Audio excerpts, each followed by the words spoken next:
A ver, vamos a empezar. Miren, hoy tenemos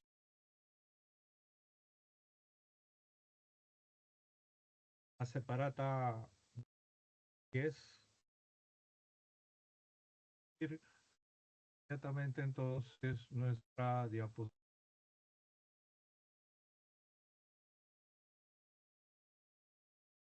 Bien, cualquier cosa me comunican, espero que se esté viendo bien y se esté escuchando bien, ¿no? Bueno, empecemos. La semana anterior, recordarán ustedes, vimos fundamentos de la comprensión y vimos ahí la situación activa, recuerdan ustedes, emisor, mensaje, receptor. Y había otros elementos también, texto, y hay muchos más, como le decíamos, pero claro, si uno sigue la carrera de comunicación profunda, por ejemplo, se estudia eso también, ¿sabes? Especialidad. Aquí vamos a ver algo que, pues, escuchen por favor, desde mi experiencia particular, mi experiencia que puede, obviamente, no es necesariamente la misma de cualquier otro problema, pero creo que sí, habiendo conversado con varios de ellos, eh, es fundamental para la comprensión legal lo que se denomina intención. Intención, intencionalidad, la intención comunicativa del autor texto y el contexto comunicativo en el que se da esa comunicación, ¿no? A ver, es tan importante que para mí, repito, en mi experiencia, ¿no? Miren, desde el año 35, para mí eh, es, o sea, entender, comprender, inteligir la intención del autor de un texto, la intención que ha tenido el autor de un texto al escribirlo, es tener ya 90-95% de la comprensión de ese texto. El resto son nombres, fechas, tablas, qué sé yo, números, porcentajes. Si comprendo con qué intención, ¿no?, ha escrito alguien un texto, ¿no? Si entiendo qué es lo que busca determinado autor al escribir determinado texto, o también, eso ténganlo presente, qué es lo que busca determinado orador, porque la comprensión lectora no solo es de los textos escritos, es también, ojo, por favor, mucha atención, de los discursos. De eso se trata. En realidad, si uno lo ve bien, debería ser comprensión del discurso. ¿Mm? Claro, a la hora de evaluar, lo único que podemos evaluar es lo escrito. Le presentamos tres textos para ver con 5 preguntas cada uno para ver qué es lo que ha comprendido. Pero la idea es que usted comprenda todo texto y el texto puede ser escrito o puede ser hablado. Si usted entiende la intención del que escribe o del que habla al elaborar ese texto, ténganlo por seguro, ya entendieron el texto en su gran mayoría. 90% del texto, repito, el resto son algunos detalles, ¿no? Nombres, fechas, cantidades, etcétera. ¿Eh? Y en ese propósito de entender la intención o sea, lo que ha buscado el autor al escribir, ¿no? Debe considerarse ese otro aspecto fundamental. ¿En qué contexto se ha dado ese mensaje? Bien, esos dos nos dan por completo lo que llamamos precisamente comprensión lectora. Empecemos. La intención comunicativa. La intención comunicativa es la expectativa del escritor, ¿ve? O sea, lo que él espera, ¿no? Eh, que ocurra en su lector, ¿no? Que busca que suscite en su lector. Algo espera, ¿no? Es la expectativa del escritor o emisor del texto respecto de lo que desea lograr en el lector, en el receptor. Siempre quiere buscar algo. Puede ser cosas, múltiples cosas, perdón.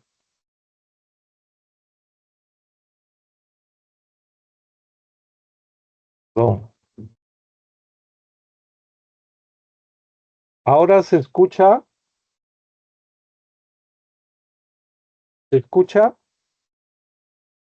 Si alguien me pudiera confirmar, antes han escuchado, también escucharon. Ah, ya, ya, pero creo que de esta manera lo van a escuchar mejor. A ver, gracias, muchas gracias. Continuamos. La intención comunicativa, entonces, lo que espera el escritor o emisor del texto respecto de lo que desea lograr en el lector o receptor. O sea, ¿qué busca? ¿No? ¿Qué espera que ocurra? ¿Qué espera que gane, que mueva en el lector? ¿No? De esta manera, un autor puede pretender, miren, múltiples cosas. Escribir algo para convencer, persuadir, ¿no? Escribir algo solo con el objetivo de formar. Miren, eso está pasando, o esto pasa. Mover a reflexión, un texto escrito para propiciar en el lector que reflexione, que medite. Un texto escrito para sembrar una duda, ¿no?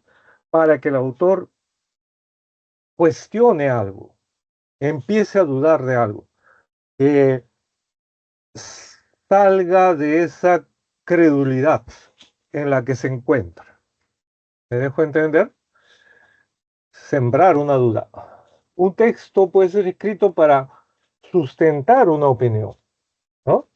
Un autor emite una opinión, yo creo que eso es así, y comienza a dar razones, o sea, sustenta la opinión que tiene. ¿Está bien?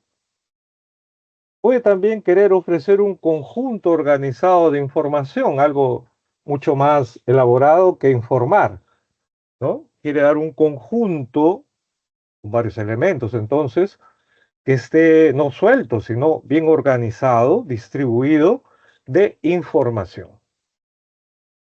También puede buscar un lector transmitir una imagen, ¿no? Por ejemplo, ustedes han oído hablar de los expertos en relaciones industriales, relaciones públicas, ¿no? ¿Por qué hay eso en las empresas, en los gobiernos? ¿Por qué hay gente que se ocupa de eso? Porque su misión es elaborar textos hablados, escritos, si son hablados, si son escritos puede ser con imágenes, ¿no es cierto? De tal manera que puedan conseguir transmitir una imagen de lo bueno, si fuera una empresa, de lo bueno que es el producto, ¿no es cierto? De lo útil que sería que lo adquieran, que lo compren, o si, por ejemplo, un gobierno tiene su equipo de imagen, ¿no es cierto? Entonces, lo que va a buscar es textos hablados, escritos, ¿no es cierto? O imágenes que hagan quedar bien al gobierno. Que los que interpreten ese texto, pues sientan que están ante un buen gobierno, un gobierno que se preocupa, un gobierno responsable, etcétera, etcétera. Pero también hay muchas, ¿no es cierto? Múltiples. Divertir. Un texto puede ser escrito con ese objetivo. O sea, el que ha escrito quiere divertir a sus lectores. Texto humorístico, por ejemplo.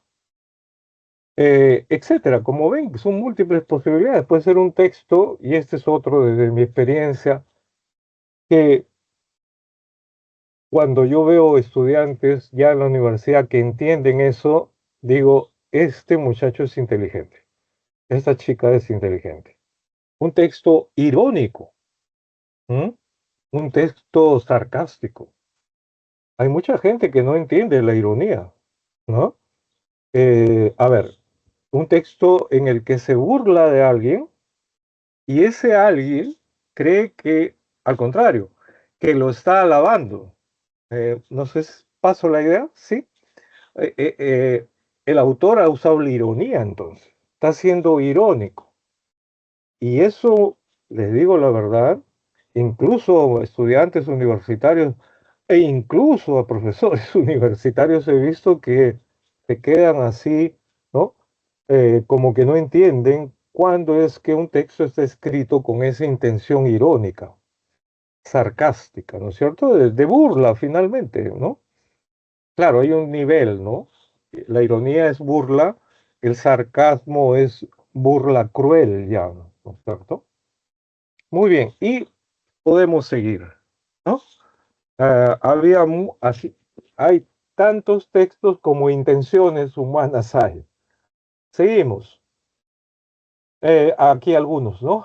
Persuadir a una multitud para ciertos intereses, ¿no? Los candidatos presidenciales quieren convencer, persuadir para que voten por ellos, ¿cierto? Eh, si continúa la presidenta, como parece ser, porque tiene a la mayoría del Congreso apoyándola, hasta el 2026, ¿no? Van a ver ustedes como a mitad del próximo año ya comienzan ya a aparecer semi-oficialmente, porque normalmente es, creo que se inscriben hasta el 1 de diciembre, algo así. Y van a ver a los candidatos recorriendo el país, canales, van a ir a radios, todo lo que puedan, ¿no? Sus redes sociales, van a visitar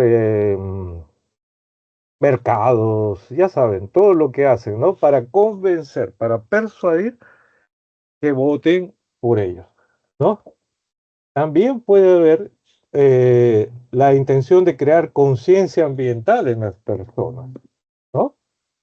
Eh, por ejemplo, ahorra el agua, ¿no es cierto? No uses, trata de usar la menor cantidad de plástico posible, etcétera. Un texto que ayude a crear conciencia de los problemas ambientales.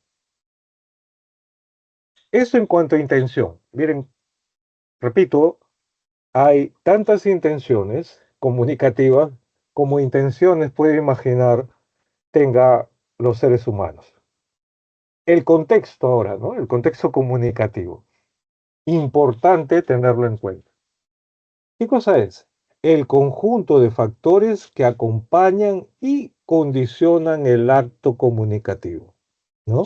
Factores que acompañan, están, pero no solo acompañan, sino condicionan el acto comunicativo. ¿Cuáles pueden ser? Entre los factores habituales encontramos el lugar, ¿no? No es lo mismo una comunicación, eh, por ejemplo, que ocurre en una ciudad, ¿no? Que la que puede ocurrir en un lugar muy apartado de lo que llamamos pues civilización. El tiempo, la intención comunicativa, por ejemplo, que tienen o que tenían nuestros antepasados de la época de las cavernas, ¿no? Es distinto a la intención comunicativa que tenemos ahora. Aquí se trataba de comunicarse para lograr sobrevivir, ¿no es cierto? La cultura no es lo mismo, repito, la cultura occidental y cristiana, como se dice, respecto a la cultura árabe. Entonces, los factores habituales que condicionan el acto comunicativo, a eso llamamos contexto comunicativo, eh, entre los más habituales están lugar, tiempo y cultura, aunque también podemos hallar otros, más específicos en casos particulares, ¿no? Por ejemplo, no es lo mismo comunicarse practicando deporte que estos muchachos jugándose un partido de fútbol que sentados escuchando una clase, ¿no? El lugar cambia ahí, por ejemplo. Contexto laboral, ¿no? En una reunión de trabajo no vas a comunicarte de la misma forma que en una reunión de amigos. ¿Se entiende eso, no es cierto? De repente, a ver si me dejo entender. En una reunión de amigos, puedes, con tus amigos, puedes bromear, ¿no es cierto? Hacer chacota, qué sé yo. A ver, en una reunión de trabajo, estando tu jefe, ¿no? Otros jefes, gerentes, tú presentando un proyecto, ¿no? Para ver si lo aprueban o no, no te vas a poner eh, en el mismo contexto que sería comunicarse con tus patas, con tus amigos, tus causas, no sé, con tu batería brava, no sé cómo le dicen ahora. Eh, el contexto pesa. El contexto cultural, ¿no? Por ejemplo, esta ceremonia del pago a la tierra, ¿no? Que tienen nuestros compatriotas de los Andes, ¿no? No es entendida por muchos que han vivido, han nacido, se han educado en la ciudad, ¿no? Entonces dependerá de eso, de muchos múltiples factores. A ver, leamos este texto, ¿no? Y luego va a haber algunas preguntas, repito, sobre intención comunicativa y sobre contexto, ¿ya? Au, creo que no sé si llegaron a ver.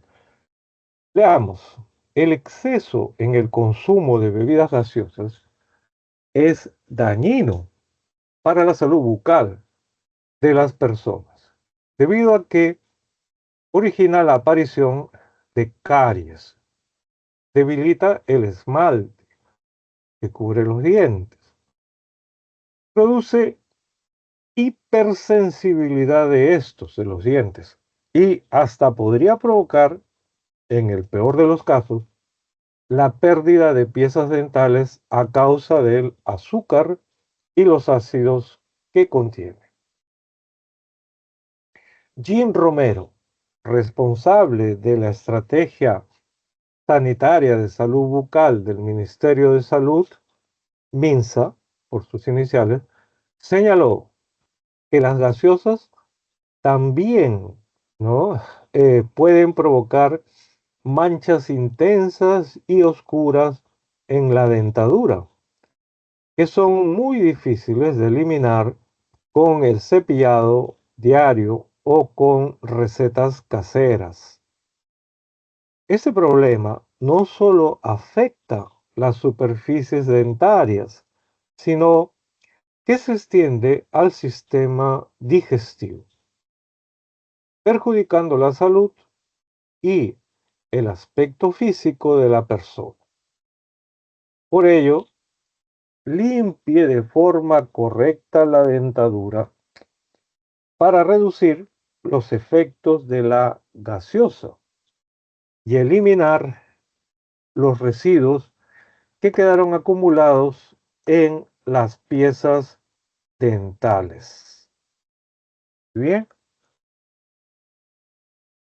a ver, este texto, eh, vamos a ver su intencionalidad y el contexto comunicativo en el que se encuentra a través de las siguientes preguntas. A ver, ¿Qué dicen jóvenes? Responda a las siguientes preguntas. La primera, ¿cuál es la intención comunicativa del texto? ¿No? El texto intenta rechazar, intenta defender, intenta criticar, intenta prevenir. ¿Cuál es el contexto donde se desarrolla el texto? Legal, cultural, salud, educativo. En última instancia, la intención comunicativa del autor es la A, criticar a las compañías por no restringir el consumo de gaseosas. B, recomendar una buena higiene bucal luego de haber bebido gaseosas. C, informar a la población que el consumo de gaseosas es dañino solo en exceso. A ver, los escucho, aunque no son ustedes un salón que le guste abrir el micrófono. Los leo, por favor, si escriben sus respuestas. Si alguien de los que están invitados nuevamente, hasta el final lo haré, todos a participar, por favor. Eh, los que participen pueden poner de frente uno tanto, dos tanto, tres tanto, si es que tienen ya claro las tres respuestas.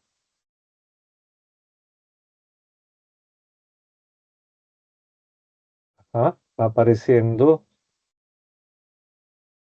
Muchas gracias.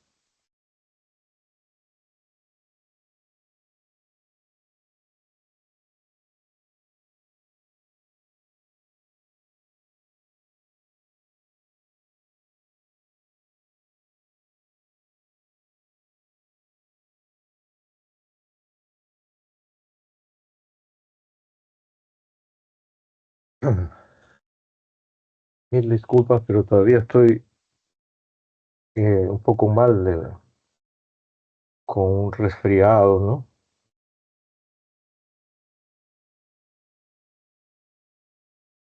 A ver, solo tenemos una intervención, uno de, a ver, ¿qué más? ¿Qué piensan los demás? Uno A, B, C, D, como su compañera, y en el caso 2 y en el caso 3, ¿cuál creen que sería la respuesta? Perdón.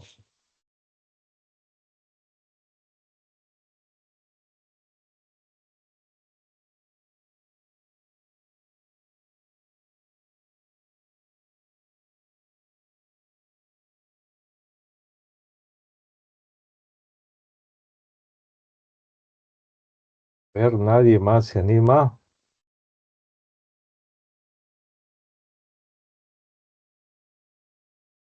Ese domingo tienen examen, como ya me aclararon ustedes, el aula 92 tiene alumnos que son del ordinario y otros del especial, ¿no? Los que son del ordinario tienen ese domingo examen, ¿no? Supone que ya están casi listos para dar su examen. Ajá, ya hay una segunda intervención de la misma señorita, muchas gracias. ¿Alguien más?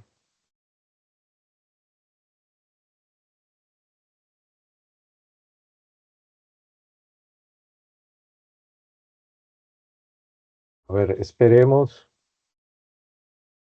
sobre todo a la señorita. De repente ahora, porque, no sé, los invito nuevamente a participar, eh, pero al parecer solamente la señorita por ahora está animada. De todos, cualquiera de ustedes puede animarse a participar, por favor.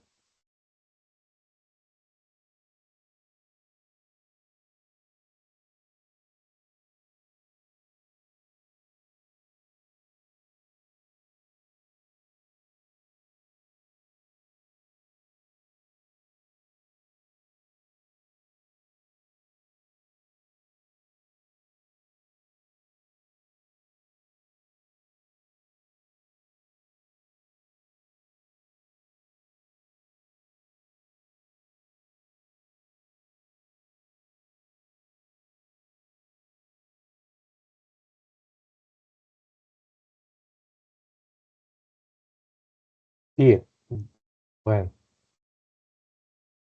continuemos entonces. Gracias a la señorita por intervenir. Bueno, ¿cuál es la intención comunicativa del texto? Prevenir, ¿no? Cuidado con la ingestión de gaseosas porque dañan, ¿no? la- los dientes, ¿no?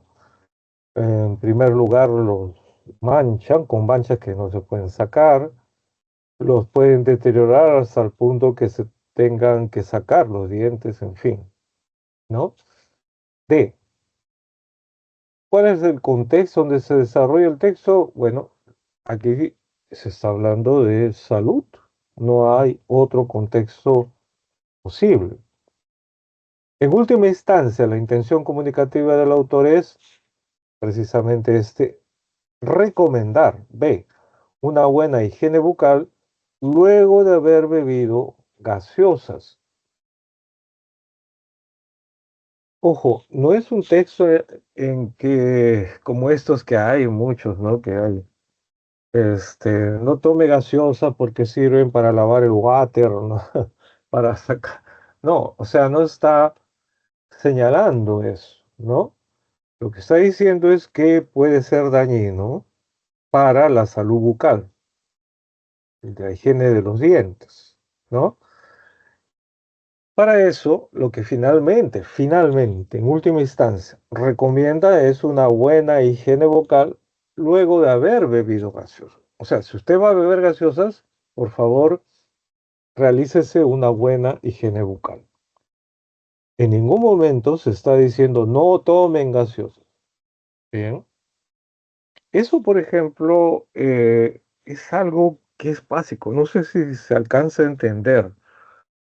Eh, Muchos leen este texto, este tipo de textos, y lo primero que dicen, ¿no? Lo primero que vienen es, que se viene a su cabeza, es un texto contra las gaseosas. ¿Se dan cuenta? Eso es no tener una buena comprensión lectora. La intención del autor no es irse contra las gaseosas, es señalar que podría afectar su higiene bucal. ¿Está bien? Lo cual podría hacer que se manchen sus dientes, difíciles de sacar con una cepillada, que se deterioren o que incluso se pierdan sus piezas dentales. Por lo cual, después de beber gaseosas, si usted desea, no deje de hacerse una buena higiene bucal. Pero no, hay muchos que piensan, ¿no? No, ese está en contra. Miren, si entienden esto que acabo de decir, ¿cuántos textos se entenderían? No sé por qué pasa eso, pero muchas veces, no todos, y no les pasa a todos, pero sí a mucha gente, leen algo y parece que desde el inicio que estuvieran leyendo, se imaginan que es un texto en contra de y a favor de, y su cabecita da vueltas en torno a eso. Eso es ir mal, no es eso es no tener una buena comprensión lectora y este curso busca que mejoren su comprensión lectora. Acá hay otras preguntas, ya no tanto de eso, sino generales. La idea principal del texto indica que A. Tomar gaseosas es pernicioso para la salud. B. Beber gaseosas es perjudicial para los dientes. C. Consumir gaseosas genera un daño a toda la boca. La otra pregunta, la palabra limpiar denota A. Asear. B. Cuidar. C. Lavar. D. Cepillar.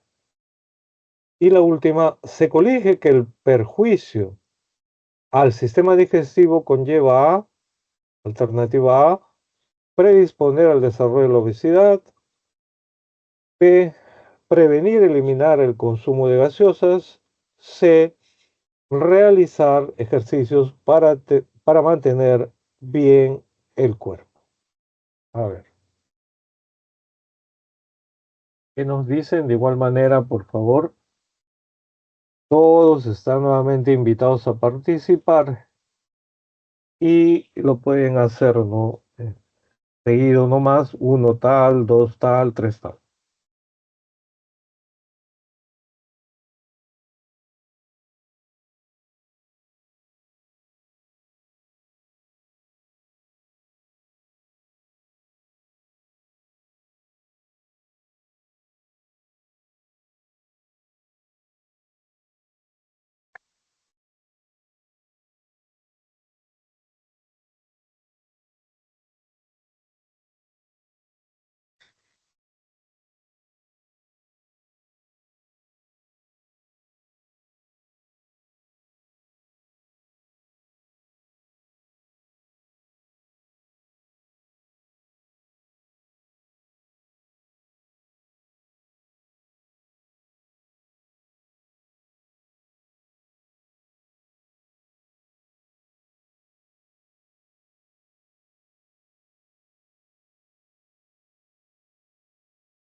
A ver, uno B, ya tenemos de la misma señorita. Muchas gracias, señorita Fátima Milagros Quispe Gutiérrez. Muchas gracias.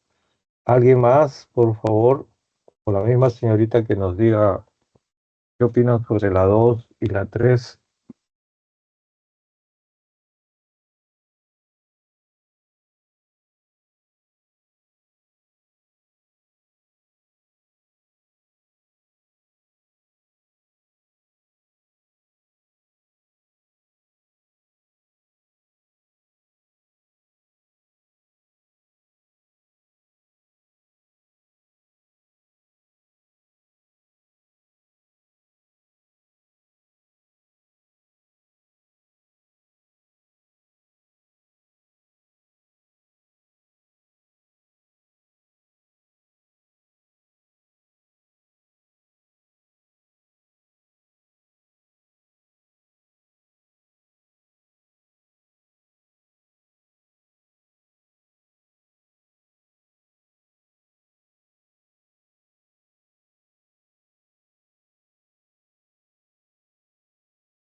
Ujú.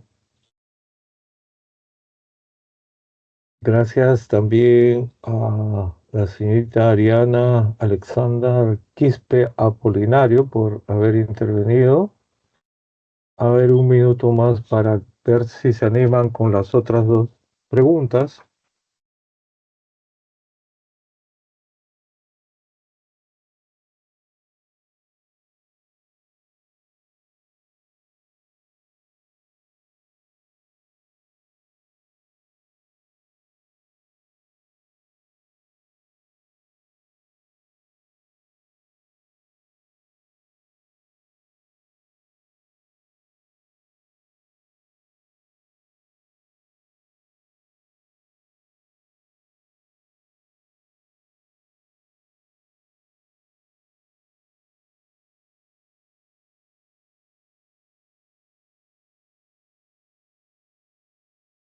Ajá, ya tenemos una respuesta más de la pregunta 2.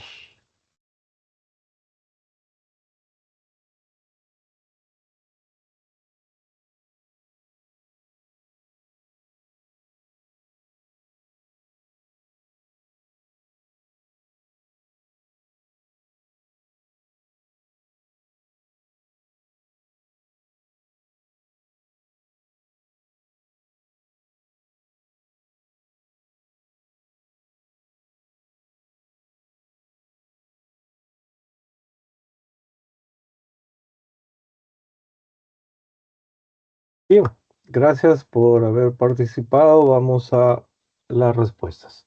La idea principal del texto indica que Eso, ahí se centra, ¿no? Beber gaseosas es perjudicial para los dientes. Aunque dice que ingerirlas puede ser perjudicial para el estómago, pero se centra en los dientes, ¿cierto? Beber gaseosas es perjudicial, dañino para los dientes. La primera B. La palabra limpiar, ojo, denota, no connota, sino denota. O sea, objetivamente, ¿qué denota limpiar? El acto de cepillarse los dientes. ¿Está bien? Eh, si digo asear, es algo más general, ¿no? Por ejemplo, un enjuague bucal es también asear el diente. Digo, cuidar puede ser incluso ir al dentista, ¿no? A que te hagan blanqueamiento, curaciones, ese tipo de cosas. Lavar puede ser, por ejemplo, ¿no? Eh, repito, el enjuague bucal, igual que asear. En cambio, limpiar dentro del contexto de este texto en particular significa cepillar, denota cepillar. Luego, se colige que el perjuicio al sistema digestivo conlleva, pues, hace alusión a eso, a predisponer el desarrollo de la obesidad, ¿no? Porque las gaseosas tienen pues gran cantidad de azúcar, ¿no es cierto? Y entonces puede producir obesidad en los que consumen diariamente, etcétera, gaseosas, ¿no? Eh, la gente entiende a veces un poco mal, ¿no? Si se dice que tomar gaseosas eh, puede conllevar a la obesidad, no se está diciendo que si usted se toma un vaso de gaseosa, al día siguiente va a aparecer con varios kilos más, ¿no? Otros, por ejemplo, se sabe también que los productos procesados pueden predisponer al desarrollo del cáncer, ¿no es cierto?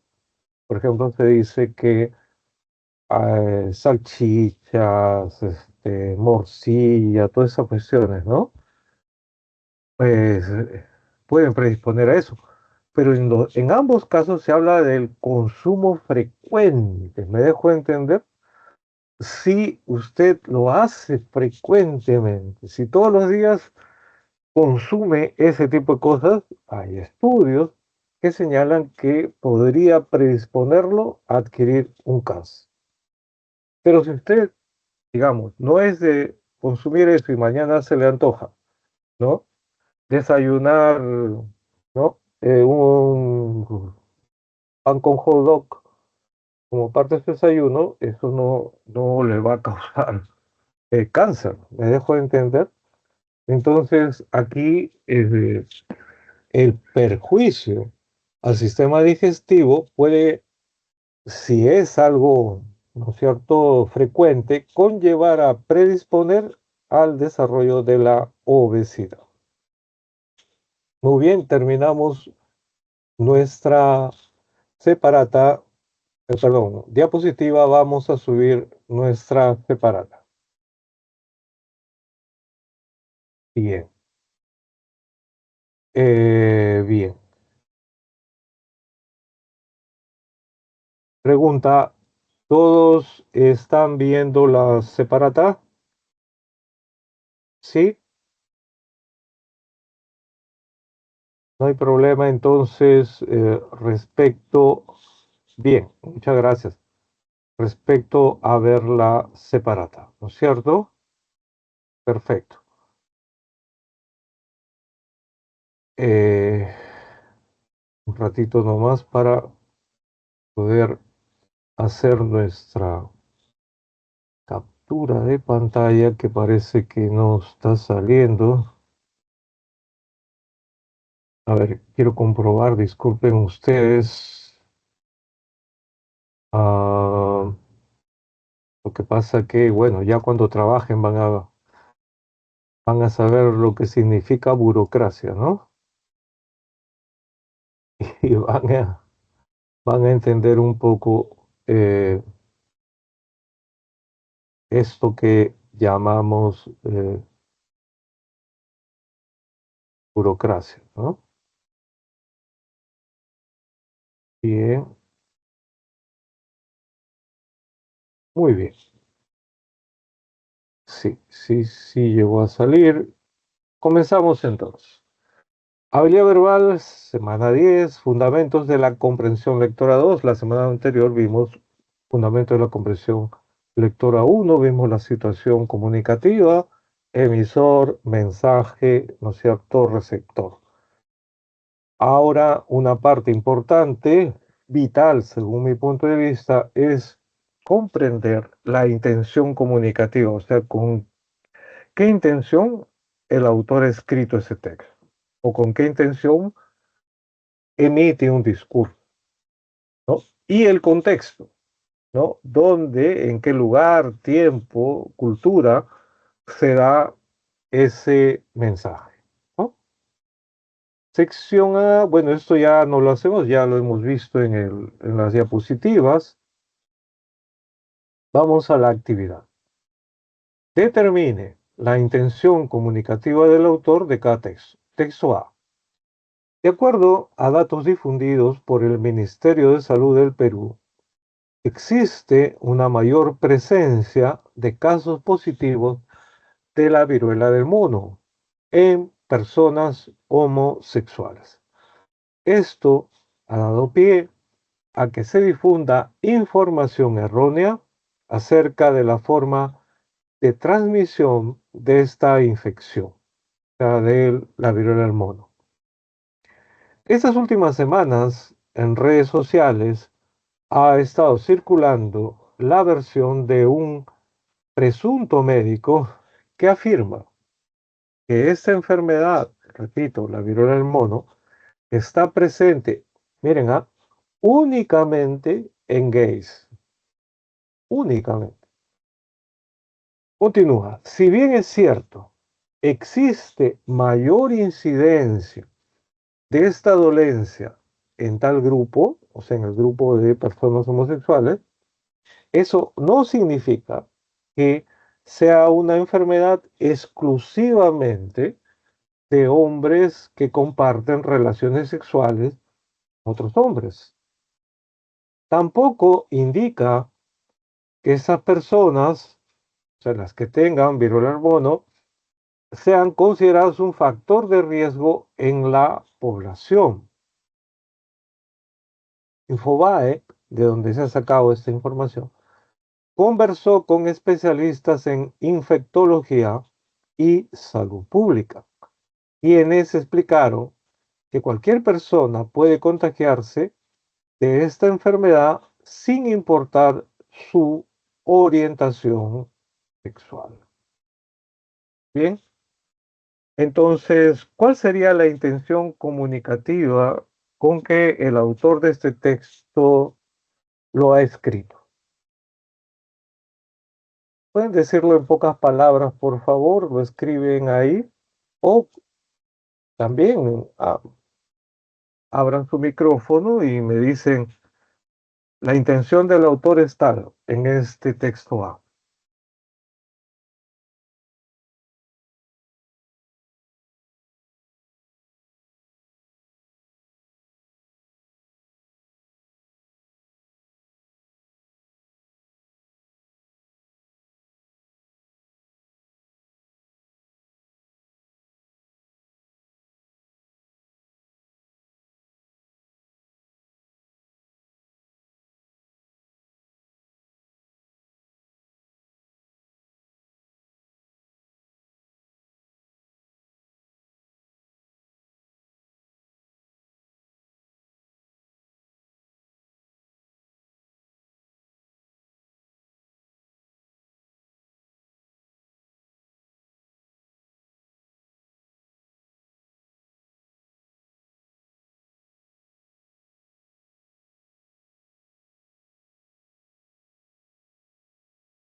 A ver qué dice.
A ver, acá nos han puesto. Muchas gracias, por participar. Aclarar que cualquier persona puede contraer la viruela del mono.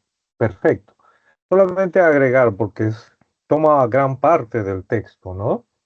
Aclarar que cualquier persona puede contraer la viruela del mono independientemente de su orientación sexual, ¿no? Y podríamos decir, punto, no solo los homosexuales, ¿no? Muy bien, perfecto.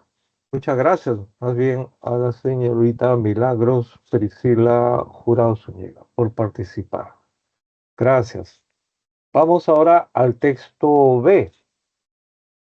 Para que ocurran incendios forestales se necesitan tres ingredientes que además deben aparecer de forma simultánea, ¿no? O sea, al mismo tiempo. Igniciones, ya sean naturales o humanas. Vegetación densa y continua, ¿no? ¿Qué está queriendo decir? ¿No? Igniciones que se encienda el fuego, ¿no es cierto? Natural, si es que, por ejemplo, cae un rayo y prende un árbol. Humana, si alguien va, ¿no es cierto? Y a propósito comienza a hacer fuego.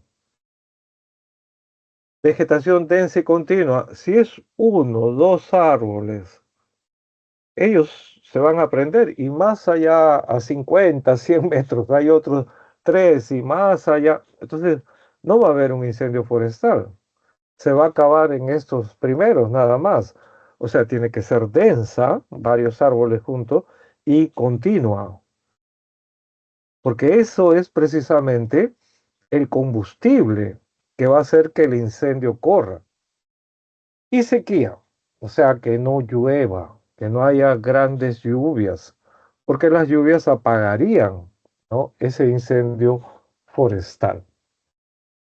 Bien, son tres ingredientes que tienen que aparecer de forma simultánea, al mismo tiempo. Luego dice, la relación de estos factores con los incendios no es lineal, sino de tipo umbral. A ver, acá te lo explica. Es decir, hay un nivel de igniciones, ¿no?, encendidos, de continuidad de vegetación y de sequía, a partir de los cuales la probabilidad de incendio aumenta de manera exponencial. Exponencial, ¿no?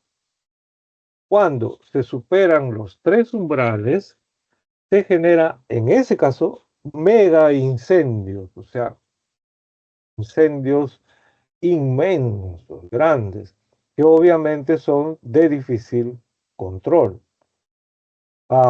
Hace unos meses, recuerdan ustedes, hubo un gran incendio en la parte central de Chile, recordarán, donde hubo un poco más de 200 muertos, ¿no?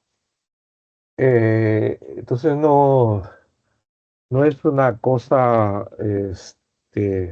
muy simple apagar los mega incendios forestales, ¿no? Los umbrales varían con las condiciones meteorológicas. Concretamente, son muy bajos cuando las temperaturas son especialmente elevadas. O sea, los umbrales, ¿qué es el umbral? Tienen claro seguro eso, ¿no? Am, esa línea imaginaria que tienen ustedes en el arco de la puerta, por ejemplo, de entrada a uno de los dormitorios de la casa donde vive. Si usted se para en esa línea ¿no? que continúa el marco de la puerta, ¿no? Que está abajo, ¿no? Pero no está la línea, ¿no? Por eso digo, es imaginaria, ¿no es cierto? Si usted se para detrás de ella, lo que hace es estar cerca de ingresar al cuarto. Si usted pasa esa línea imaginaria del marco de la puerta en dirección al cuarto, ingresa al cuarto. Quiere decir que usted ha pasado el umbral, ¿no? De igual manera, aquí, ¿no? O de manera semejante, los umbrales varían con las condiciones meteorológicas. Concretamente, son muy bajos cuando las temperaturas son especialmente elevadas, o sea, olas de calor, la humedad baja o los vientos son fuertes. O sea, quiere decir que esas son condiciones para que haya incendio. Los umbrales han bajado y es más fácil que haya incendios forestales. En esas condiciones se necesita menos igniciones, ¿no? Menos encendidos, menos combustible, o sea, menos vegetación y densidad, y menos sequía para que se genere incendios. Por lo tanto, los incendios son mucho más probables porque el umbral es bajo, ¿no? Siempre y cuando haya igniciones y continuidad del combustible. El combustible, ¿no? Es la vegetación, ¿no? Y continuidad del combustible. ¿Cuál sería la intención del autor? A ver, al escribir este texto, ve, por favor.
A ver,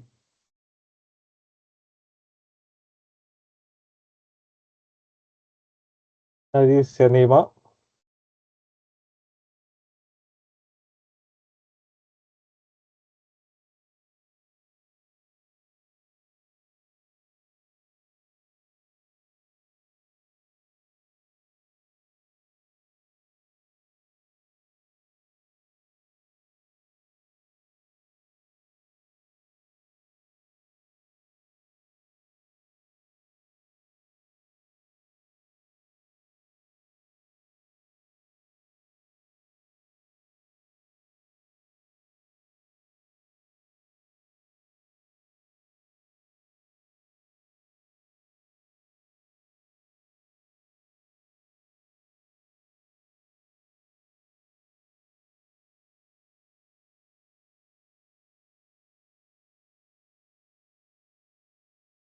No, no parece estar difícil, ¿no? Bueno, la intención del autor es informar, ¿no es cierto? Eh, ¿Cuáles son las condiciones necesarias para que ocurran grandes incendios forestales? ¿No?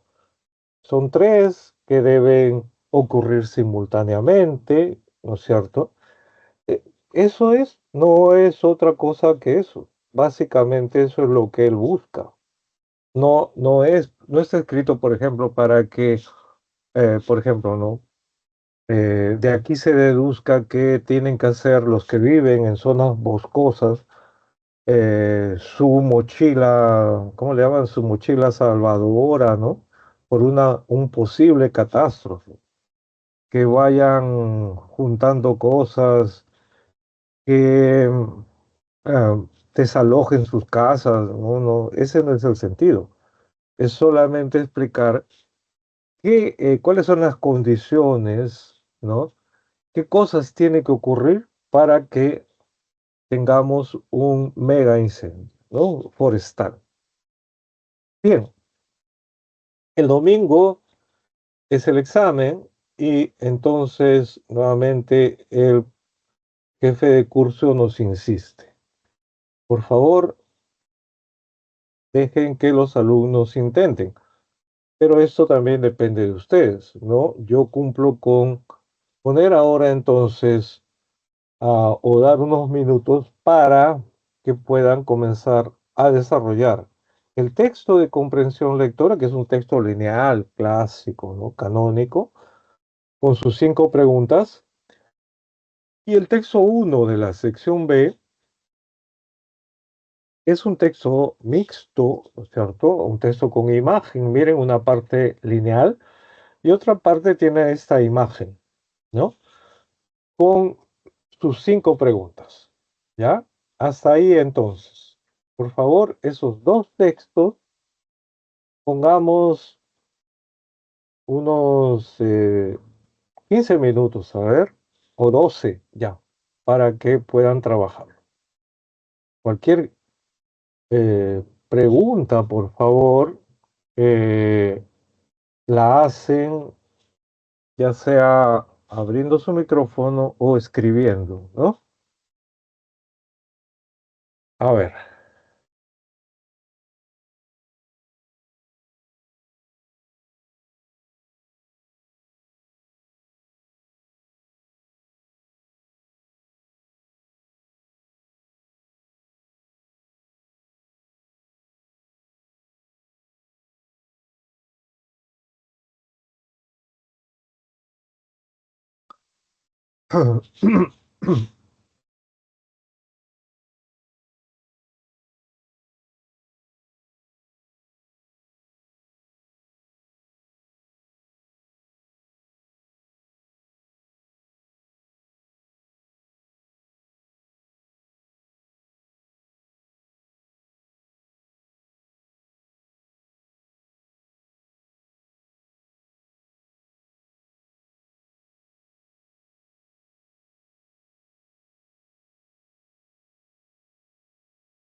Bien, vamos a empezar. Por favor, tengan en cuenta lo que hemos dicho desde el primer día de clase. Perdón, vamos a empezar. Tengan en cuenta lo que hemos dicho desde el primer día de clase. Mientras ustedes sean estudiantes, ya sea de preuniversitarios, universitarios o de posgrado, o sea, estudiantes de maestría, doctorado, leer rápido es fundamental, fundamental. Cuando ustedes hayan acabado de estudiar en todos los niveles que ustedes deseen, porque también, por supuesto, hay gente que solo el pregrado le interesa un título, nada más, no quiere estudiar maestría ni doctorado, y eso está bien, porque el posgrado no está hecho pensando en todo, está hecho pensando sobre todo en gente que quiere investigar en su respectiva área. Pero si quisiera seguir, ¿no? Mientras sea estudiante, tiene que leer rápido, porque las pruebas, los exámenes, tienen hora, pues, ¿no? O sea, cuando ingrese a la universidad, ¿cree usted que va a poder darse todo el tiempo al mundo? Que alguien, por ejemplo, un profesor va a venir, tomen, aquí están las preguntas, ¿no? Del examen parcial. Me lo traen cuando pueda. Eso no existe, ¿no? Bueno, tal vez exista en, ya saben dónde, en estas universidades llamadas universidades chichas, pero en San Marcos no es así. Cualquier institución que tenga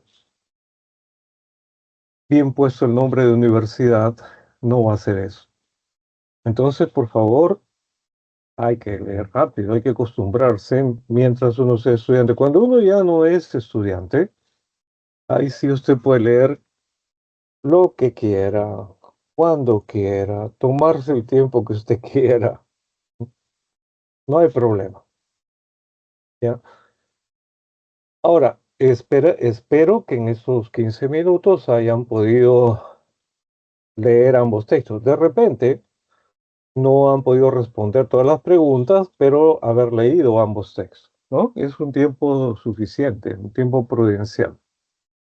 Bueno, por lo menos el primero, si lo han leído, podrán ustedes darse cuenta, ¿no es cierto?, que lo que presenta, a partir del ejemplo de esta marca Budweiser, ¿no es cierto?, eh, de lo que sucedió con esta marca en el 2017, eh,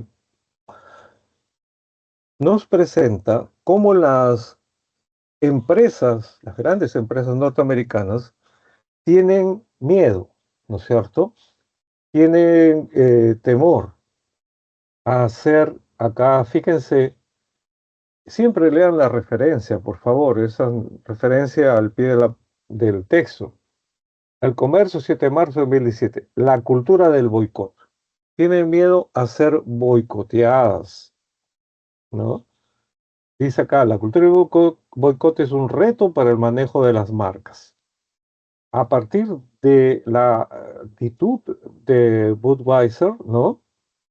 De esta marca, que se preparaba para lanzar un aviso, ¿no? Una campaña publicitaria potencialmente polémico a finales de 2017, su equipo de monitoreo, dice, de medios sociales se puso a trabajar.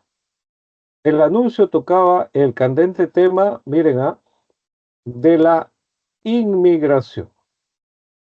El tema de la inmigración, al mostrar al fundador de la compañía, Budweiser, Adolphus Busch, llegando a Estados Unidos en el siglo XIX. ¿No? O sea, Adolphus Busch, fundador de la compañía Budweiser, no era un norteamericano, ¿no?, que fundó con George Washington o más antes, los pioneros, no. sino es un inmigrante. Inmigrante. ¿Está bien? ¿Por qué era candente ese tema? Los pongo en el contexto. Ustedes estaban muy pequeños, el 2017, ¿no? Si usted tiene ahorita 16 años, en ese momento tenía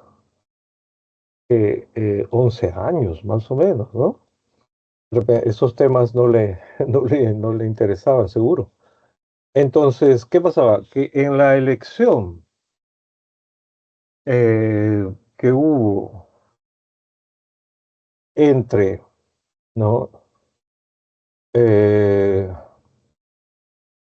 Hillary Clinton por los demócratas, el Partido Demócrata en Estados Unidos, y Donald Trump por el Partido Republicano, el electorado norteamericano se polarizó, como lo dice el texto por ahí también.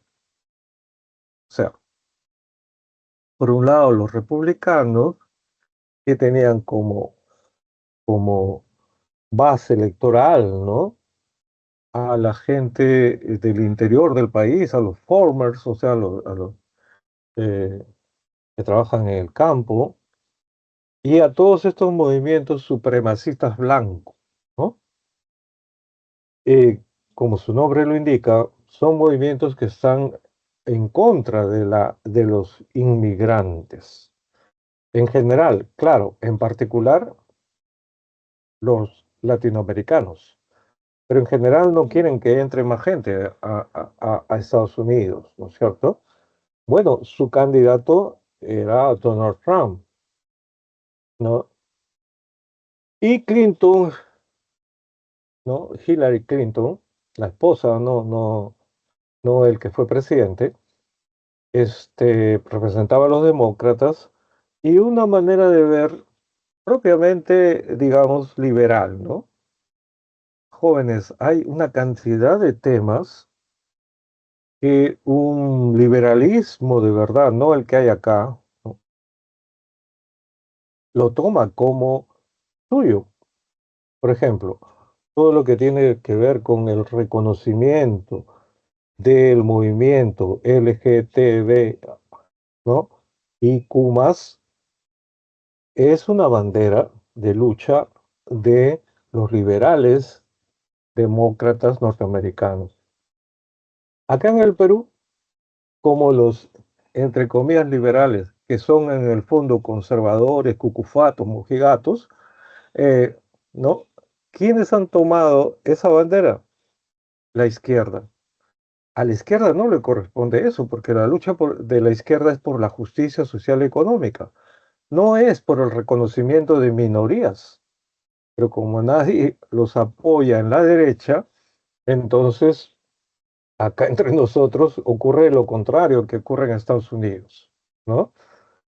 Eh, por otro lado, mientras que los demócratas apoyan los movimientos, ¿no es cierto? Uno que compitió con George Bush hijo, no recuerdo ahorita su nombre, casi le gana las elecciones a George Bush hijo, comienzo de siglo, recuerdo ahorita su nombre, un demócrata, el candidato demócrata de entonces, que fue el iniciador, digamos, de expandir esa idea de la lucha por el medio ambiente, ¿no? Mientras que Donald Trump, por ejemplo, como republicano, dice que no hay problemas con el medio ambiente, que no lo hay, no hay, ¿no? Entonces son miradas distintas, jóvenes. Son miradas conflictivas, ¿no? Son miradas polarizadas. Que incluso hay ya ensayos que hablan de la posibilidad, escuchen bien, de una guerra civil, sería la segunda guerra civil en Estados Unidos. Eh, Hay indicios eh, que han ido mostrando los científicos sociales. Por ejemplo, esta división, pero también, por ejemplo, estados como Texas, Arkansas, ¿no? Eh, quieren hace un buen tiempo, ¿no? Separarse de Estados Unidos. Lo mismo ocurre con California. Y en el caso de California, tiene un tercio de la riqueza norteamericana. O sea, si se separa, no le va a ir mal. Ya con ese tercio tendría una mejor economía que México, Brasil, Argentina, ¿no? Que España, que Italia. Parece que se fuera a reeditar. Qué casualidad, porque Texas, Arkansas, incluso California están al sur y en cambio Nueva York están al norte, ¿no? O sea, no sé si seguro saben algo sobre la guerra civil norteamericana, ¿no? Hay hasta una película, así que con ese nombre, Guerra Civil, que estuvo exhibiéndose hace poco, hace un mes y medio. No la llegué a ver, pero hay comentarios interesantes. Ya llegará seguro al streaming, ¿no? A Netflix, HBO, qué sé yo, a todos, alguno de esos streaming. Entonces, las empresas en Estados Unidos, ¿no? Tienen esos temas sensibles. Hacer una campaña publicitaria mostrando que tu fundador no fue un norteamericano, sino un inmigrante, puede ser rechazada por los que no quieren el ingreso de inmigrantes a Estados Unidos. Entonces, ¿qué hizo esta empresa? ¿No? Rastreó, ¿no? Rastreó. No estaba segura cómo iban a reaccionar a sus clientes, entonces rastreó decenas de miles de posts para ver cómo era recibido el comercial. Obviamente, cuando vieron, ¿no?, que era positivo, se sintieron aliviados. 78% resultaron ser neutras, o sea, ni a favor ni en contra, o positivas, ¿no? Entonces determinaron que salga, ¿no?, su aviso, su campaña publicitaria. Acá en el segundo párrafo hay algo que creo que puede ayudar a englobar todo, ¿no? Fíjense ustedes, ¿no? Mal si lo haces y mal si no lo haces. O sea, lo que nos muestra este texto es que las empresas norteamericanas están como atrapadas, ¿no? Si haces un comercial en un sentido, los que lo identifican, ¿no?, como contrario a sus ideas, no les va a gustar. Y si no lo haces, los que están a favor tampoco les va a gustar. Entonces, acá te ponen ejemplos, ¿no? Eh, por ejemplo, si publicita en Breitbart News, su medio de comunicación, deje de publicar en Breitbart y será boicoteado, fíjense, boicoteado. Ya no es posible para las compañías de Estados Unidos, perdón, acá se dice un poco antes, no coopere con Trump y será boicoteado. Coopere con ese candidato y será boicoteado también, porque ¿quiénes lo van a boicotear? Los demócratas, ¿no? O sea, Estados Unidos está como polarizado. Antes había rivalidad, pero ahora hay una polarización, ¿no? Entonces ya no es posible para las compañías de Estados Unidos evitar la controversia, de modo que a menudo deben decidir a qué grupos es menos arriesgado ofender. ¿Se acuerdan que hemos hablado de los millennials? Eso está con el tiempo, jóvenes. Miren, ve, ofender. La gente que se ofende. Esto viene de los millennials. Parece que está pasando a los centennials, no a todos felizmente, y quién sabe la generación alfa cómo será. Ojalá que ustedes que son centennial, los últimos del grupo centennial, ¿no? Ya dentro de 3, 4 años vamos a comenzar a recibir en la universidad a los primeros alfa, ¿no? Van a ser ingresantes. No tengan esto, ¿no? Eso que los millennials pusieron de moda, ¿no? Ofenderse. por todo, ¿no? Por sí o por no. Como dice acá, mal si lo haces y mal si no lo haces. Entonces las empresas tienen temor, ¿no? Luego, eh, acá hay una cosa más específica, ¿no es cierto? Sobre una empresa en particular, los consumidores están responsabilizando a las marcas como si fueran candidatos políticos, ¿no? Y votan una y otra vez, ¿no? Cuando no son, pues son empresas, ¿no? Pero la gente los toma así. Acá citan otro estudio donde se ve nuevamente el temor. 57 de los altos ejecutivos creen que un boicot puede afectar los resultados de una compañía, ¿no? Y siguen el tema. Imagínense que ahora es muy probable que nuevamente el expresidente norteamericano Donald Trump gane la candidatura por el Partido Republicano. Que- y los demócratas parece que también van a insistir en que se presente el anciano, digo, el presidente actual Biden, ¿no es cierto? Eh, en fin, ¿no? Y hablan de otras que han sufrido lo mismo, ¿no? Las galletas Oreo sufrió la condena de Trump aquella vez, Coca-Cola, PepsiCo, Starbucks, Nike, Uber también, ¿no? Under Armour, Kellogg, son algunas de las compañías que enfrentaron la ira, ¿no? Se sienten ofendidos, de consumidores furiosos a ambos lados de la contienda, ¿no? Muy bien. Uno, medularmente el texto destaca que las empresas estadounidenses, a ver, ¿qué piensan de la número uno, jóvenes?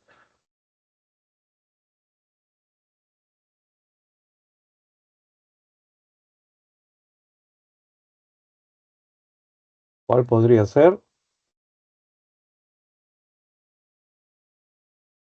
La B. Vamos a ir más rápido. Muy bien.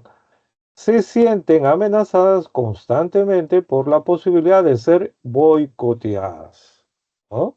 Tienen ese temor, eso es lo que nos muestra este texto. Número dos, en el texto el término rastrear connota.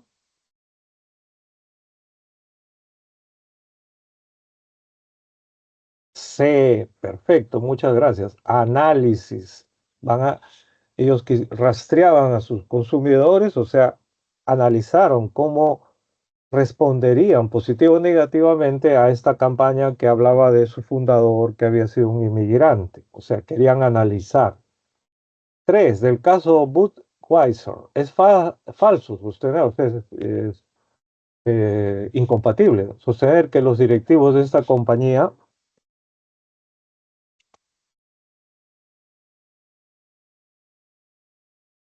la tres, no, no, la B no sería, porque tuvieron en mente el origen de su empresa al momento de crear su publicidad, pero ojo, precisamente lo que debemos buscar es aquello que es falso.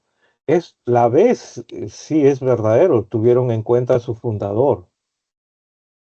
De todas estas alternativas A, B, C, D, ¿cuál es falsa?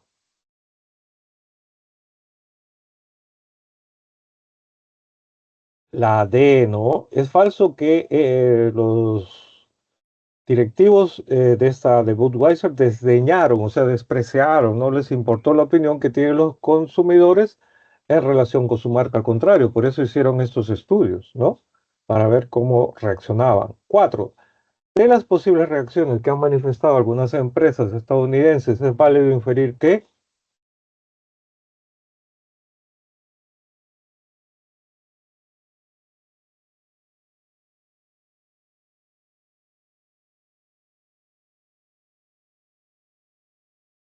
la cuatro es A, por si acaso. La aplicación de ninguna de estas las exime de la posibilidad crítica de sus clientes.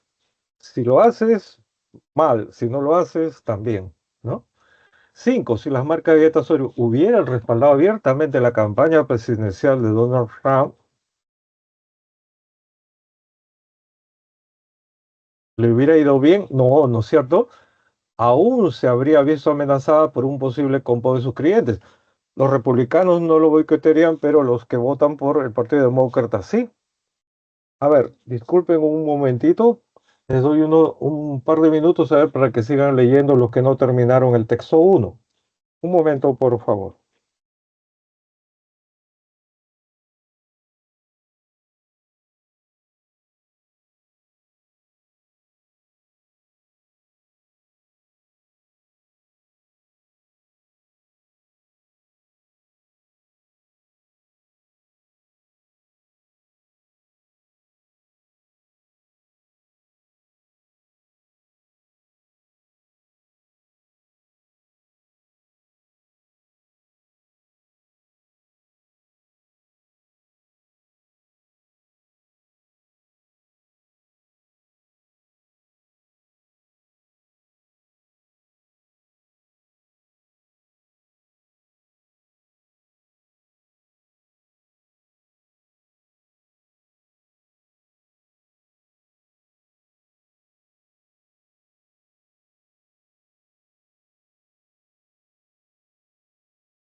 Muy bien. A ver, el texto uno es un texto, como habrán visto, mixto, que cuenta con una imagen junto con la parte escrita. Hay en este texto, ¿no es cierto?, una idea principal que se ve ah, descrita en la caricatura que hay ahí. Claude Lévi-Strauss, como se dice, eh, fue, ¿no?, un erudito, pero fundamentalmente, ¿no?, un antropólogo, conocedor de las tradiciones filosóficas, poseedor de profundos conocimientos antropológicos, porque esa era su profesión, sobre numerosas culturas del mundo, no solo la cultura europea llamada occidental, ¿no? Y ¿qué sostiene Lévi-Strauss? ¿No? Acá está su tesis en el último párrafo. Lévi-Strauss ha dedicado la mayor parte de su larga y prestigiosa carrera, ya falleció, ¿no?, a defender la tesis de que todos los miembros de nuestra especie, la especie humana, piensan del mismo modo y elaboran productos comparables. Acá tenemos la tesis. ¿Está bien? O sea, en cuanto a manera de pensar, ¿no?, y elaborar productos que sean comparables a partir de ese pensamiento, de ese razonamiento, no hay diferencia. ¿Está bien?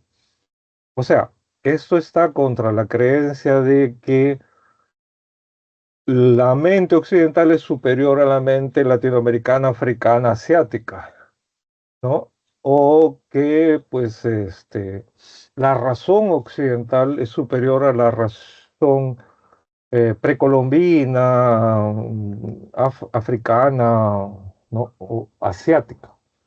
Para Lévi-Strauss francés, un miembro de un país occidental, ¿no?, uno de los principales países occidentales, luego de estudios llega a esta conclusión. Y eso se ve reflejado en esta caricatura de David Line, ¿no?, donde se ve a Lévi-Strauss, ¿no?, de igual a igual con lo que Rousseau llamaba el buen salvaje, ¿cierto? O sea, alguien que no es tan refinado como él, pero que, miren, está sosteniendo su copa, tomando, seguro charlando, ¿no?, David Levine es el autor del dibujo, o sea, que refleja esta idea de Levi-Strauss. Eso es básicamente el texto. La tesis de que todos los miembros de nuestra especie piensan del mismo modo, o sea, tenemos la misma racionalidad, tenemos la misma mente y elaboran productos que pueden ser reemplazables, comparables. ¿No? Entonces, uno, ¿cuál es el tema central del texto? ¿Alguno llegó hasta ahí? La número uno del texto uno.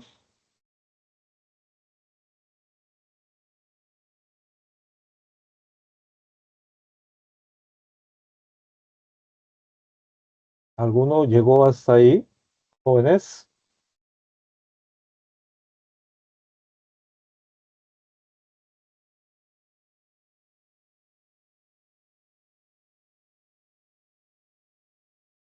Bueno, si no llegaron, seguimos avanzando, que el tiempo siempre queda corto. Uno d. Ah, carambas. No sé por qué se hace eso. El funcionamiento omnímodo de la mente humana, ¿no? En todas partes, la mente humana funciona igual.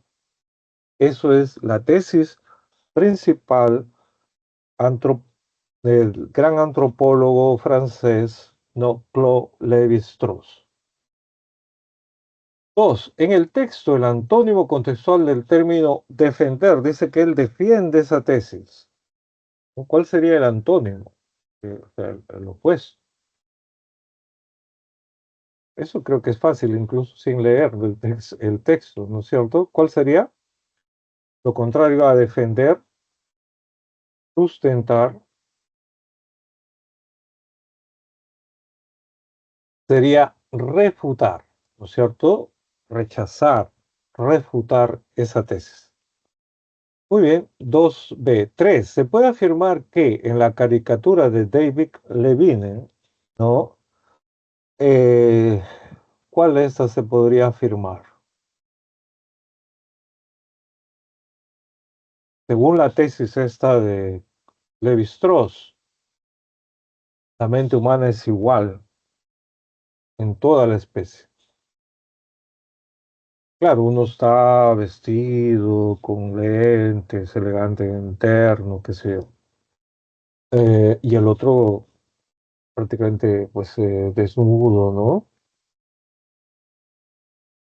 Pero en el fondo, o sea, tienen la misma mente. Entonces, la 3 sería C, ¿no? Las diferencias de los personajes representados en la caricatura son meramente superficiales, son solamente por encima, porque en el fondo hay la misma mente humana que está trabajando en ambos. 4. Se colige del texto que la tesis defendida por Levi Strauss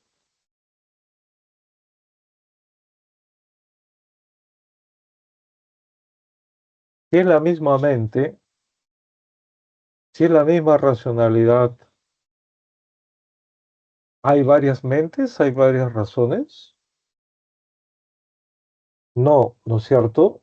Y entonces sería la E, ¿no es cierto? Se erige, o sea, se levanta, se construye en torno a la unicidad funcional de la mente humana. Para el gran antropólogo francés Lévi Strauss, hay una sola mente humana y que funciona en todos los seres humanos, sea de la cultura que fuere. 5. Si se demostrara categóricamente que existe un número ilimitado de modos en que funciona la mente humana, si se demostrara eso de forma categórica, sería lo contrario a lo sostenido por Levi Strauss, ¿no? Que señala que es igual. Entonces creo que estaría claro, ¿no es cierto? 5b. En ese caso, sería plausible sostener que esta dista de ser homogénea, de ser única, como plantea Levi-Strauss. sino habría muchas, ¿no? Formas de mentes humanas, muchas racionalidades humanas. Vamos a leer el texto 2a y 2b para el texto dialéctico. eh, por el tiempo también, pero sigan por favor la lectura. Las creencias no pueden ser contradichas. Falsadas es un término que se usa en epistemología, ¿no? Según el requisito esencial establecido por Karl Popper. Karl Popper fue uno de los más grandes, si no el más grande epistemólogo, o sea, filósofo de la ciencia del siglo pasado, para el conocimiento científico, según ese criterio, ¿no? Porque ellas no pretenden ser un verificable reflejo del mundo exterior, o sea, las creencias. Ellas, las creencias, ¿no? Son como las religiones y las ficciones, una construcción imaginaria o una verdad revelada cuyo apoyo en la realidad depende de su propia gravitación, de su propio peso, de su recóndita fuerza persuasiva, capacidad para convencer. La credibilidad bajo palabra, eso es subjetividad pura, ¿no? La ciencia, saben ustedes, tiene que ser objetiva, ¿no? Las creencias son subjetivas. Lo que, por cierto, no es incompatible con su coherencia interna. O sea, hacia el interior hay cierta lógica, coherencia. Por ejemplo, la mitología griega es una forma de explicar el mundo, no es científica, porque hay un dios supremo, Zeus, hay un dios para cada fenómeno, el dios del rayo, el dios del mar, etcétera, etcétera, ¿no? Entonces, por eso dice, lo que por cierto no es incompatible con su coherencia interna. Dentro es coherente. Toda visión mágico-religiosa es irracional. Tiene que ver nada con la razón, según el autor, que es Mario Vargas Llosa, ¿no? No científica, pues presupone la existencia de un orden secreto en el seno del orden natural y humano, fuera de toda aprehensión racional e inteligente, al que solo se llega gracias a ciertos atributos innatos o adquiridos de orden sobrenatural. Dios te habló, Dios te reveló, etc. El Dios que fuera, ¿no? Una cultura mágica o religiosa puede ser de un notable refinamiento y de elaboradas asociaciones. De hecho, lo son la mayoría de ellas. Pero siempre, miren esta sentencia de Vargas Llosa, primitiva. Si aceptamos la premisa de que el tránsito entre el mundo primitivo y el tribal y el principio de la cultura moderna es justamente la aparición de la racionalidad, la actitud científica de subordinar el conocimiento a la experimentación y al cotejo de las ideas y de las hipótesis, como la realidad objetiva, actitud que según mostró Karl Popper, el mismo, ¿no? En esta obra, La sociedad abierta y sus enemigos, irá sustituyendo la cultura tribal, no mágica, religiosa, ¿no? Por la sociedad abierta, el conocimiento mágico por el científico, y disolviendo la realidad humana colectivista de tribu, ¿no? De la horda y la tribu, en la comunidad de individuos libres y soberanos. Este es un texto extraído de un libro muy polémico de Mario Vargas Llosa, La utopía arcaica, que es lo que él sentencia que defendía nuestro gran escritor José María Arguedas. Y además, según él, Arguedas es indigenista y crea ficciones, o sea, cosas falsas, ¿no? Era un ataque frontal contra Arguedas. En cambio, en el texto 2b tenemos lo que sostiene nuestro profesor, es el profesor que actualmente enseña, profesor principal de la Facultad de Letras, de la Escuela de Literatura, ¿no? Fernández Cosman. Dice, no se puede contraponer el pensamiento mágico a la realidad científica. Es lo que hace Vargas Llosa ¿no? En ese fragmento anterior del libro este, ¿no? Pues constituiría una oposición arbitraria por distintas razones. En principio, la esfera emotiva y la cognoscitiva no se dan de manera absolutamente separada en el proceso de aprehensión del objeto por parte del sujeto conocente, ¿no? En ese proceso de aprender, no es que, bueno, voy a poner en modo razón, como dicen los jóvenes, o voy a poner en modo sentimiento. No, no, se da las dos a la vez. El sujeto que conoce, piensa y siente al mismo tiempo. Por eso se habla actualmente, desde los años 90, pregúntenle a su profesor o profesora de psicología, de la inteligencia emocional, que implica el acto de pensar acompañado de los procesos emotivos correspondientes. O sea, no es solamente racionalidad, hay emoción, hay carga emotiva. Lo cognitivo, en consecuencia, presupone el funcionamiento de emociones en el acto de conocimiento. Se observa aquí el problema de la subjetividad que está en el centro de la reflexión de las humanidades en el mundo contemporáneo. Es importante que el investigador de las ciencias humanas trate de ser objetivo, obviamente, que se esfuerce, pero no es posible evitar, ojo, que determinado rasgo de la subjetividad, obviamente bajo cierto control, aparezca de alguna manera. Por ello, lo que se señala como una realidad objetiva, ¿no? Vargas Llosa pretende, tomando a Popper, que era un gran epistemólogo, hablar de que existe una realidad objetiva, se haya percibida por un sujeto cognoscente que posee una determinada subjetividad, la cual puede ser controlada, pero no desterrada. En segundo lugar, algunas teorías científicas se han formulado, por lo menos en su etapa inicial, en términos metafóricos, y lo metafórico no es racional, y poético, lo poético es subjetivo. Y por último, no se puede reducir la racionalidad a la racionalidad científica, como si fuera la única. Eso es lo que intenta hacer Vargas Llosa, porque deja de lado el pensamiento mítico que implica una compleja forma de organizar el mundo, como lo han demostrado los historiadores y antropólogos. De hecho, la lectura anterior, Claude Lévi-Strauss. Por ello, aquellos que pertenecen a la horda o tribu revelan una racionalidad también, con gran capacidad para el pensamiento abstracto. Miren el título de su artículo: El etnocentrismo radical en la utopía arcaica y la civilización del espectáculo, de Mario Vargas Llosa, ¿no?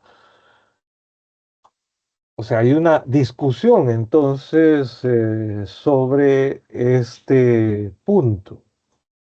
Bueno, ya lo decía, termino con eso y ya les doy las claves.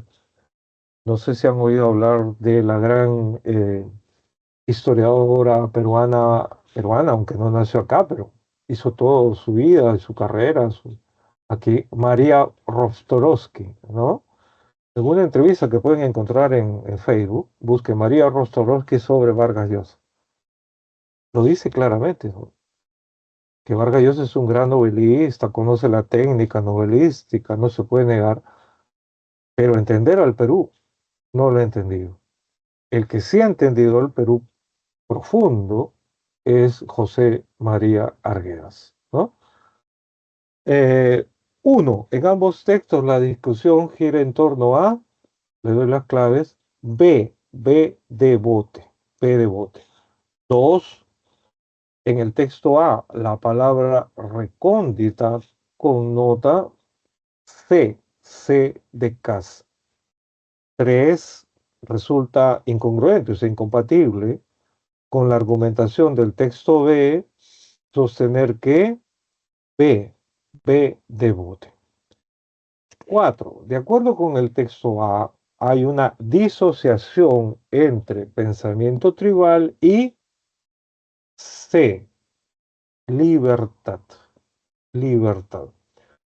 5. Si se demostrara que hay un hiato una ruptura, ¿no? Separación, eso significa la palabra hiato, entre el pensamiento científico y el discurso mágico, si eso se demostrara, A, la postura del texto B se vería rechazada inobjetablemente, la del profesor Fernández Cosmo, ¿no? Bien, el pasaje uno viene ya traducido sobre un hallazgo, ¿no? En Marte de una masa de agua, lo cual vuelve a plantear la pregunta si hay alguna forma de vida en Marte. Bien, les doy las claves. Uno, B de bote. Uno, B de bote. Dos, E de enano. Dos, E de enano. Tres, A de avión. Tres, A de avión. Cuatro, A de avión también. Cuatro, A de avión.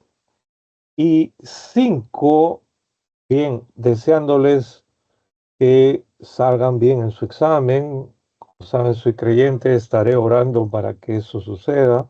Pónganle todas las ganas en su examen del día domingo. Que les vaya bien. 5C de casa. 5C de casa.